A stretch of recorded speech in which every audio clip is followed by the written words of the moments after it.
Começa aqui mais um Comissão Executiva, seja muito bem-vindo. A eletricidade vai aumentar, não se sabe em quanto. O que se sabe é que esses aumentos vão penalizar mais as famílias e as empresas, numa altura em que o IVA sobre o gás e a eletricidade passaram da taxa mínima para a taxa máxima. O setor diz que o preço da eletricidade nunca foi tão baixo e que estes aumentos são precisos sob pena de se agravar ainda mais o déficit energético do país. Por entre tudo isto, o Governo vai mudar as políticas, vai continuar a defender as renováveis e abre a porta ao nuclear. É sobre tudo isto que vamos falar aqui com a ajuda de Vítor Machado, por parte da DECO, Nuno Ribeiro da Silva é presidente da Endesa e vem em representação do ISEG, José Almassa e Francisco Benha são comentadores residentes deste Comissão Executiva. Muito bom dia a todos, meus senhores, é um gosto tê-los aqui. E gostava de começar por si.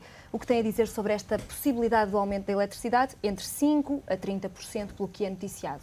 Bem, em primeiro lugar, dizer que não há, de facto, nenhuma fonte oficial que confirme um aumento da energia quantificado para o próximo ano. Portanto, são notícias que são especulativas, embora, enfim, os atores do setor sabem que, efetivamente, há, inevitavelmente, um aumento do preço da energia, fruto, enfim, das condições internacionais e da política que tem sido seguida ao longo dos últimos anos por parte do Governo. Portanto, ainda um aumento, assim, sim, pela sua experiência, o que lhe parece? Vai aumentar mais, vai aumentar menos nesta conjuntura? é provável que estejamos confrontados com a necessidade de um aumento substancial para cobrir, de facto, os custos de produção e volto a referir, os objetivos da política na área da produção em regime especial por parte do Governo.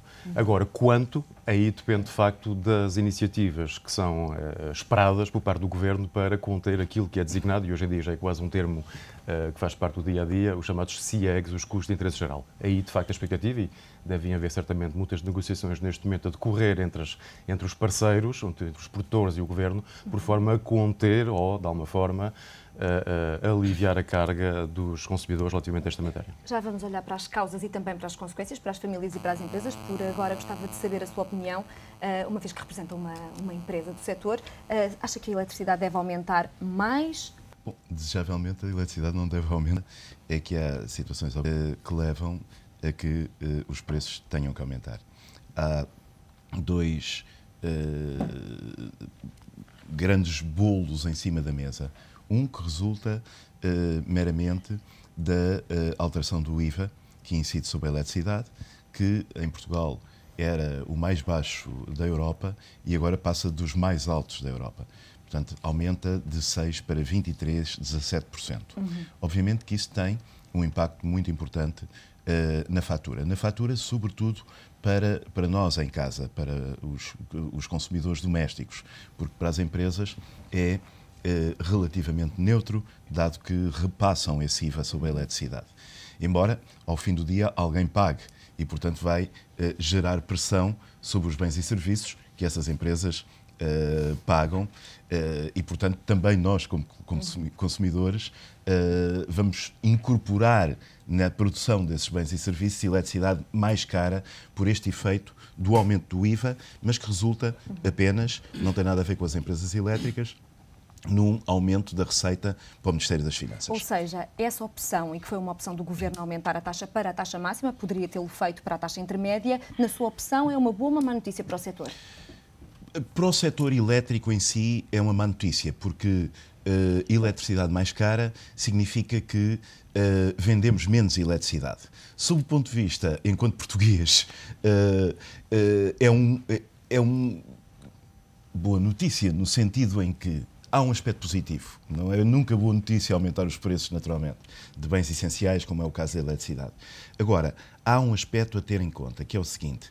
É indiscutível hoje, em qualquer parte do mundo, a importância em sermos criteriosos no consumo de energia e, em particular, de eletricidade, que é a fonte mais nobre de energia, digamos, e mais cara de gerar.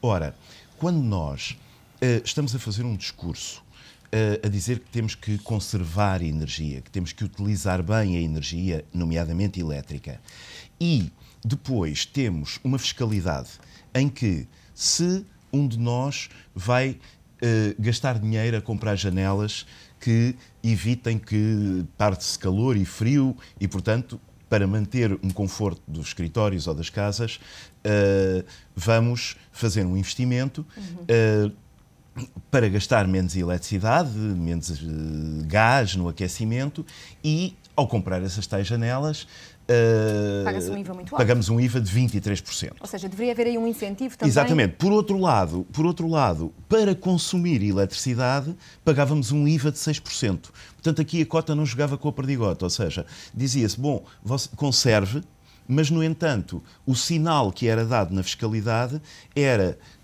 que consumir, em termos de impostos, custava menos do que investir na conservação da energia e no bom uso da energia. Portanto, nesse sentido tem alguma lógica e aproxima a política fiscal do discurso de boas práticas, como é o caso do uso racional da energia, que sejamos mais pobres ou mais ricos, nunca é boa prática desperdiçar. Portanto, essa é uma nota, que é da fiscalidade. A outra nota é o que tem estado mais quente, digamos, no debate nos últimos dias, uma correção dos preços da eletricidade resultante de todo um conjunto de fatores, enfim, que podemos desenvolver, para não estar a monopolizar agora a conversa, podemos explicitar... Precisamente, já vamos seguir esse caminho. Por agora eu gostava de vos perguntar aqui também, se têm ideia, qual é a vossa percepção? Pagamos muito ou pouco pela eletricidade que consumimos? A ver, eu ia em primeiro lugar à decomposição dos custos da eletricidade, não é? Porque não nos esqueçamos que o preço da eletricidade, não estamos a pagar a eletricidade somente a eletricidade, mas estamos a pagar a eletricidade e mais outros custos. Nomeadamente, além do custo de produção que os produtores de energia têm, estamos a pagar a distribuição, depois estamos a pagar outra coisa que, quanto a mim, portanto, acaba por ser alguns dos componentes desse terceiro componente do custo que é inaceitável. Eu permiti-me especiar um bocadinho atrás, portanto, antigamente quem distribuía, antes de haver a EDP tal qual ela está organizada, quem distribuía a eletricidade no país eram as câmaras. E as câmaras tinham um rendimento, portanto, eles distribuidores tinham um rendimento por distribuir eletricidade nas suas regiões. Isso deixou de existir, portanto, passou para a EDP e, neste momento, na fatura da eletricidade, nós continuamos a pagar para as câmaras. Portanto, porquê que eu estar a pagar no preço da eletricidade um valor para uma câmara, não é? Quando a câmara não faz nada para a distribuição de eletricidade? Portanto, se calhar isto é um vai ponto encarecer... e podemos perguntar porquê é que isso acontece. Se me perguntarem, pelo seguinte, porque é história. E depois nunca corrigimos as coisas, não há coragem para corrigir as coisas.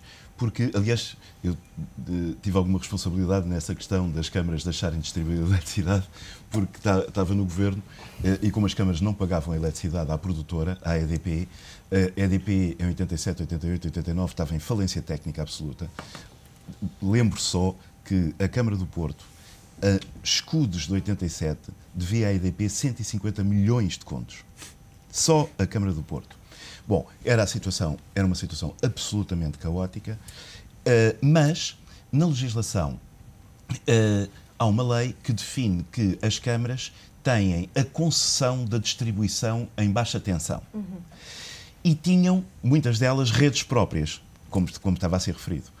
Acontece que não houve coragem política para dizer, meus amigos, vocês, como não têm dinheiro para gerir as redes, até porque não cobram aos clientes e depois não pagam ao produtor e tudo isto vai por água abaixo, vocês deixam de ter o controle dessas redes e passa a empresa elétrica a fornecer diretamente ao cliente final, para não haver depois ali perdas de dinheiro e para melhorar a qualidade da rede, para haver algum dinheiro para investir, porque nem isso as câmaras tinham.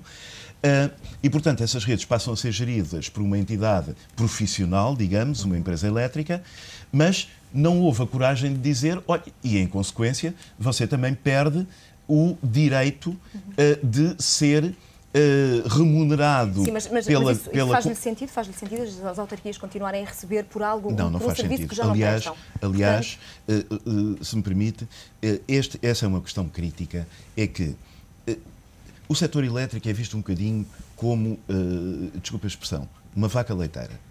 E, portanto, em particular este último governo, que andou sempre à procura onde é que havia ainda um porquinho mielheiro para ir tirar, fazer presuntos e fazer enchidos, foi buscar ao setor elétrico dinheiro para instrumentos de política que eu não discuto, mas que não têm nada a ver com o setor elétrico. Dar dinheiro para as regiões autónomas para manter a eletricidade nas regiões autónomas ao preço do continente.